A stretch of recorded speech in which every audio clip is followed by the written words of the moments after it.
She made a promise to her brother. She would try to befriend his lonely wife. The plan was simple. A casual girls' night, designed to be a welcoming, low-pressure evening. But what began as an olive branch would soon become a battleground of clashing personalities. The night would end not with a new friendship, but with a silent, angry departure and a furious phone call that left her questioning who was truly at fault. Story. The relationship between our storyteller and her sister-in-law, Lena, had always been a little strained. They just didn't click. Lena operated on a peculiar wavelength, once explaining her social philosophy with a shrug. If I don't make fun of you, that means I probably don't like you. It's my love language. This abrasive form of affection didn't sit well with our main character. But Lena was her brother's wife, a permanent fixture in her life. Last Christmas, her brother pulled her aside. He looked worried. He explained that Lena was having a hard time making friends, that she felt isolated. He asked his sister for a favor. Could she try a little harder? Could she include Lena in things, make an effort to spend more time with her? Our storyteller has a soft spot for the lonely, a genuine dislike for seeing anyone feel left out.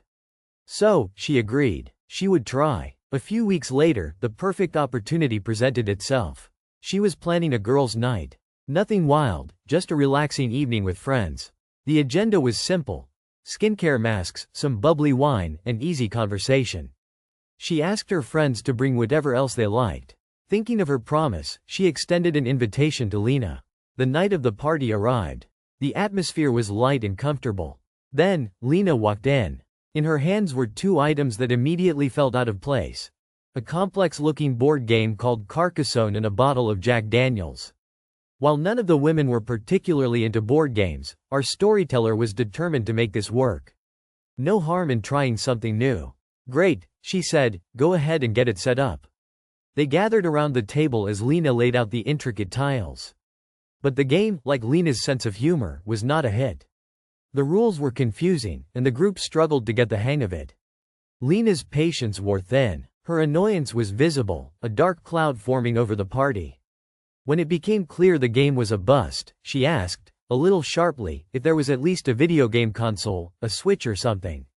Our storyteller said no. And with that, Lena seemed to give up. She retreated to a corner of the couch, pulled out her phone, and began drinking her whiskey. A wall went up. The other women, sensing the shift, kept trying to pull her back into the fold, to include her in their conversations. But she remained disengaged, her attention fixed on the screen in her hand. Seeing her promise to her brother slipping away, our storyteller made another direct attempt. She approached Lena gently. Is there something you'd like to do? She asked, offering up a paint-by-number kit and a diamond art set she had on hand. Lena looked up from her phone, her expression a mix of disdain and disbelief. I'm not 6, she scoffed, and turned back to her screen. The night wore on. Lena's mood, fueled by the whiskey, grew darker. It had only been an hour, but she was noticeably drunk. And then, she turned her attention to the music. A Taylor Swift song came on the playlist. Now, you might not like Taylor Swift, and our storyteller admits she's mostly grown out of her music too. But Lena's critique was venomous. She loudly declared the singer a fat drunk C-word. The comment landed with a thud, sucking the air out of the room. A few moments of stunned silence passed before the conversation hesitantly started up again. Later, the playlist shifted to a Lauryn Hill song. Lena piped up again, her voice slurring slightly. What's with all the shitty music?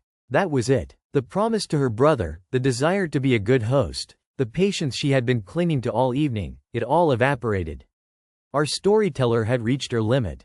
She wasn't shouting, but her voice cut through the room with a sharp clarity. Lena, is there anything that you do like? All you're doing is being nasty to us. A heavy silence fell over the room. Lena's face went blank. She didn't argue, didn't defend herself, didn't say a word. She just clammed up. For 15 agonizingly quiet minutes, she sat there, stewing in the tense atmosphere she had created. Then, headlights.